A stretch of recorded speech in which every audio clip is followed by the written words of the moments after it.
ఎప్పుడైనా చూడండి, అది కలిగి ఉన్న దానితో తృప్తి పడిద్దంటే దాని కన్ను కాకి కన్ను కాదు. కొంతమంది కన్ను కాకి కన్ను ఉంటుంది. వాడు తినేది ఎంత అన్నం, కానీ ప్లేట్లో ఎంత అన్నం ఉండాలో తెలుసా? కొండ ఈ సైజులో ఉంటే కానీ అప్పుడు వాడు బ్యాటింగ్ కూర్చుంటాడు. తినేది అంతే, కానీ ప్లేట్లో అన్నం ఎట్లా ఉండాలో తెలుసా? పొంగి అట్లా ఉండాలి. కొంతమంది కన్ను కాకి కన్ను ఉంటుంది. సింహం ఉంది చూసారా, అందుకనే దాన్ని సింహం అన్నారు. ఏంటో తెలుసా? సింహం వేటాడేటప్పుడు ఒక జింకను పట్టుకుంది. జింక దొరికింది. ఈ జింకను తినేటప్పుడు ఇంకొక 4-5 జింకలు పక్కొచ్చి నిలబడి చూస్తూ ఉంటాయి. హరే రే రే రే మన దగ్గరికి వచ్చినారా ఈ జింకలని. ఈ జింకను వదిలిపెట్టి సింహం మరో జింక మీద దాడి చేయటం ఎక్కడైనా చూసారా?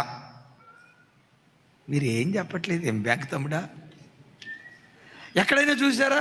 అస్సలు పట్టించుకోదు. ఎంత డీసెంట్గా బిహేవ్ చేస్తుందో అది. అసలు అటు పొరపాటును చూడదు. ఇది తింటా ఉంటుందా, పొరపాటున ఆ జింక పిల్ల వచ్చి అట్లా ఎదురు కనపడ్డా అసలు పట్టించుకోదు. నువ్వెవరో నాకు తెలియదు సిస్టరు, అసలు నీకు నాకు సంబంధం లేదు సిస్టరు. అప్పుడు ఇది ఎట్లా బిహేవ్ చేస్తుందో తెలుసా? నేను శాకాహారిని, అస్సలు నేను ముట్టుకోను. అసలు పొరపాటునట్టు కన్నెత్తి చూడదండి. దానిలో ఉన్న గొప్ప గుణం కలిగిన దానితో తృప్తి పడిద్ది. నువ్వు యోధా గోత్రపు కొదమ సింహమైన యేసయ్య బిడ్డవి. దేవుడు నీకు ఇచ్చిన దానితో తృప్తి పడుదువుగాక. యాత్రికులం ఎవరు మనం? ఏం చెప్పట్లేదు సరిగ్గా.